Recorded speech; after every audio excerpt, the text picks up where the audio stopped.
Surely, when you undergo Anduril Industries, a military technology company that sells lethal weapons to the government, part of you has to be okay knowing that your products are gonna kill people. How do you? It's true. What's that conversation like internally?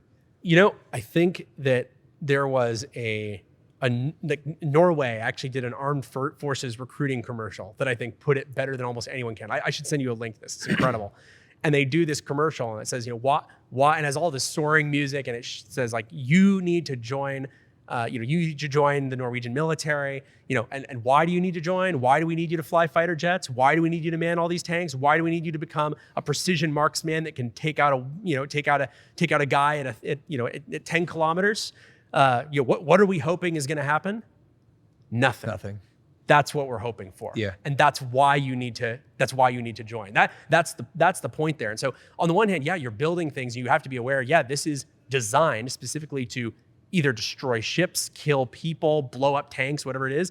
But the flip side of it is, I think the people who are doing it are the ones who have the most invested in making sure that doesn't happen, right? Like the US is not engaged in any large scale conflicts. If you're building large scale weapons for large scale conflicts, your whole bet is that you spook the other guy so that they never need to get used. I know everyone at my company, that's how they feel. Nobody's there saying like, oh man, I'm so stoked that my thing gets to kill people. It's like, I'm so stoked that I get to build the thing that is so good that the other guy is so terrified of it that he's not willing to step over that line.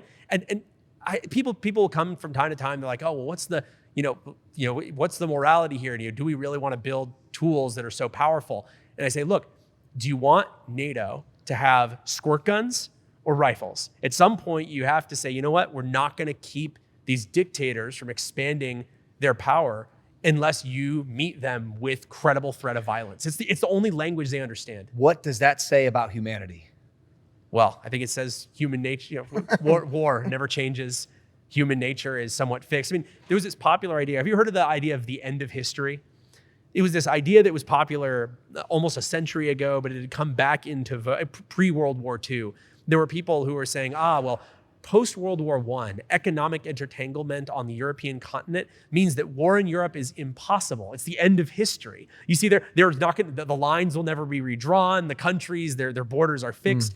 War is an impossibility forever now. And then I think people after World War II realized that was bunk, and they realized that this human nature question you bring up was very real. People don't change their nature.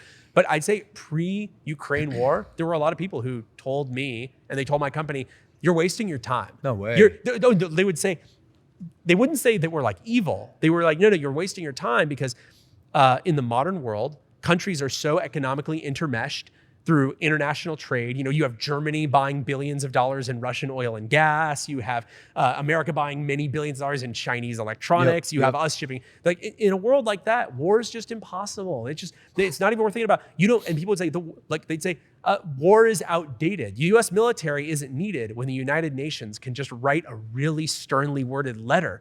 And of course, Ukraine showed that was all bunk and that we don't live at the end of history, that there is still a lot to come.